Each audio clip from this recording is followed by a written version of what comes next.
مجھے کہتا ہے امام بخاری خود کرتے تھے. میں نے کہا میری تو ملاقات نہیں ہوئی, شاید آپ کی ہوئی ہو تو پوچھ لیجئے گا. کہتا نہیں انہوں نے رفع دین. میں نے کہا رفع دین کی جو ان کی کتاب ہے بخاری, اس میں تو رفع دین کا یہ نہیں بھی انہوں نے ریکارڈ کے طور پہ, اس میں تو شراب کا بھی ہے. جب ہم بتا رہے ہیں کہ بھئی وہ منع ہو گیا ہے, تو کہتا جی وہ انہوں نے وہ لکھی ہے کتاب جو ہے جز رفع الیدین. میں نے کہا ان کی کتاب نہیں ہے, بعد میں منسوخ کی گئی ہے. امام بخاری نے ایک ہی حدیث کی کتاب نہیں لکھی بھائی, بخاری اور بھی کتابیں لکھی ہے. یہ الادب المفرد, اس ادب المفرد کے اندر امام بخاری صفحہ نمبر 217 حدیث نمبر 990. اب بھائی ادھر حدیث سنے, پوری ساری چیز تو بھول ہی گیا یار, جو مین چیز ہے میرے بھائی, حدیث تو پڑھنا شروع کر دیا. امام بخاری نے باب قائم کیا ہے. ہاں یہ تو جان ہے عقیدے کی, تاکہ یہ بھی تو پتا چلے امام بخاری کتنے بڑے بریلوی تھے. ارے امام بخاری بریلوی تھے بھائی, رفع دین اس لیے کرتے تھے کہ وہ شافعی تھے, شافعی تھے وہ. السلام علیکم ورحمۃ اللہ وبرکاتہ. میرے پیارے مسلمان بھائیوں, میرا ویڈیو بنانے کا صرف ایک ہی مقصد ہے کہ میں آپ کو انہیں قبر پوجنے والے لوگوں سے, ان منافقوں سے, ان مشرکوں سے, ان جھوٹے مکار لوگوں سے آپ کو آگاہ کروں, اور آپ ان سے آگاہ ہو جائیے. اسی میں آپ کی بھلائی ہے, نہیں تو قیامت کے دن مارے جاؤ گے. یہ قبر پوجنے والے لوگ ہیں نا, یہ قرآن حدیث پر یقین نہیں رکھتے. ان کا جو مسلک ہے وہ جھوٹ کی بنیاد کے اوپر ہے, جھوٹ ان کے اندر بھری ہوئی ہے, اور جھوٹ میں نے آپ کے سامنے دکھا دی ہے. ایک نمبر والا جو ویڈیو آپ نے دیکھ لیا, اس کے اندر جو مولانا اس نے جو بڑی پگڑی باندھ رکھی ہے نا, وہ جھوٹ بولنے کے لیے ہے, مسلمانوں کو بیوقوف بنانے کے لیے ہے. جو داڑھی بڑھا رکھی ہے یہ بھی جھوٹ بولنے کے لیے, مسلمانوں کو بیوقوف بنانے کے لیے انہوں نے بنا رکھی, تاکہ مسلمانوں کو آسانی سے بیوقوف بنایا جائے. اسی لیے انہوں نے داڑھی, یہ پگڑی وغیرہ لگا رکھی ہے, بڑھا رکھی ہے. سمجھے کہ نہیں سمجھے؟ اب اس مولانا سے کسی نے یہ سوال کر لیا کہ امام بخاری رحمۃ اللہ علیہ رفع الیدین کیا کرتے تھے, ان کی کتاب بھی ہے.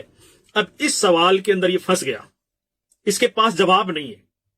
اب مجھے بتائیے کہ جس امام بخاری رحمۃ اللہ علیہ کی حدیث سے پڑھ کر, ان سے علم حاصل کر کے ایک انسان مولانا بنتا ہے, مفتی بنتا ہے, اس مولانا مفتی کو یہ پتا نہیں ہے کہ امام بخاری رفع الیدین کیا کرتے تھے یا نہیں کیا کرتے تھے, اس کے بارے میں معلوم نہیں ہے.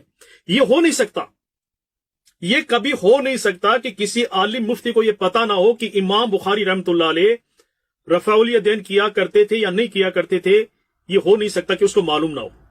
اس کو پورا معلوم ہے, پورا اس کو معلوم ہے کہ امام بخاری رحمۃ اللہ علیہ رفع الیدین کیا کرتے تھے, ان کی کتاب بھی ہے.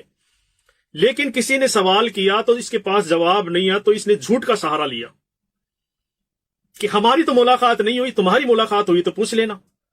وہ رفع الیدین نہیں کرتے تھے, ان کی کوئی کتاب بھی نہیں ہے. اس نے جھوٹ کا سہارا لیا ہے, کیونکہ جواب نہیں ہے نا. اسی لیے ان کے یہاں جھوٹ ہے نا, وہ چھوٹی چیز ہے, بڑی چیز نہیں ہے جھوٹ ان کے یہاں. اور دوسرا انہی کے مسلک کا مولانا فاروق رضوی, جو خود اپنی زبان سے کہہ رہا ہے کہ امام بخاری رحمۃ اللہ علیہ رفع الیدین اس لیے کرتے تھے کہ وہ یعنی صفائی تھے. خود دلیل دیے اپنی زبان سے. مولانا فاروق رضوی نے کہا ہے کہ امام بخاری رحمۃ اللہ علیہ رفع الیدین کیا کرتے تھے, اور یہ مولانا کہہ رہا ہے کہ ہماری تو ملاقات نہیں ہوئی, تمہاری ملاقات ہوئی تو پوچھ لینا. بتائیے کہ ان کی کوئی کتاب نہیں ہے, وہ رفع الیدین نہیں کیا کرتے تھے. سیدھا انکار کر دیا اس نے, سیدھا کا سیدھا اس نے جھوٹ بول دیا. اور انہی کے مسلک کے مولانا نے پوری سچائی بتا دی. انہی کے مولانا سے میں نے جواب دے دیا اس کی بات کا, جو مولانا فاروق رضوی خود کہہ رہا ہے کہ امام بخاری رحمۃ اللہ علیہ رفع الیدین کیا کرتے تھے, اور یہ انکار کر رہا ہے کہ نہیں کرتے تھے, ان کی کوئی کتاب بھی نہیں ہے. یہ نا, یہ جب پھنس جاتے ہیں نا, ان کے پاس کوئی سوال کا جواب نہیں ہوتا نا, تو یہ جھوٹ کا سہارا لیتے ہیں, یا پھر گالیوں کا سہارا لیتے ہیں, یا پھر اگلے کو پھنسانے کا سہارا لیتے ہیں کہ اگلے سے سوال کر کے اس کو پھنسا دیا جاتا ہے تاکہ یہ اپنے جواب سے بچ جاتے ہیں. ان کی یہ حالت ہے.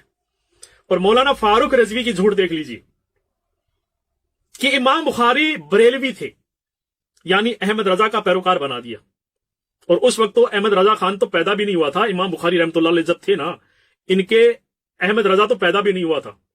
تو اس نے بھی جھوٹ بول دیا کہ وہ بریلوی تھے, اور انہوں نے بریلی تو دیکھا بھی نہیں تھا کہ بریلی کہاں ہے. تو اس کا دوسرے کا بھی جھوٹ دیکھ لیجیے کہ وہ بریلوی تھے. بتائیے, اور بریلوی تھے, اور وہ رفع الیدین تو اس لیے کرتے تھے کہ وہ صافی تھے. اب ادھر ہی پلٹی مار گیا, یہ ادھر ہی بریلوی بتا کر پلٹی مار گیا کہ وہ صافی تھے. اب ان کی بھی جھوٹ دیکھ لیجیے. تو ان کا جو مسلک ہے وہ جھوٹ کی بنیاد کے اوپر ہے,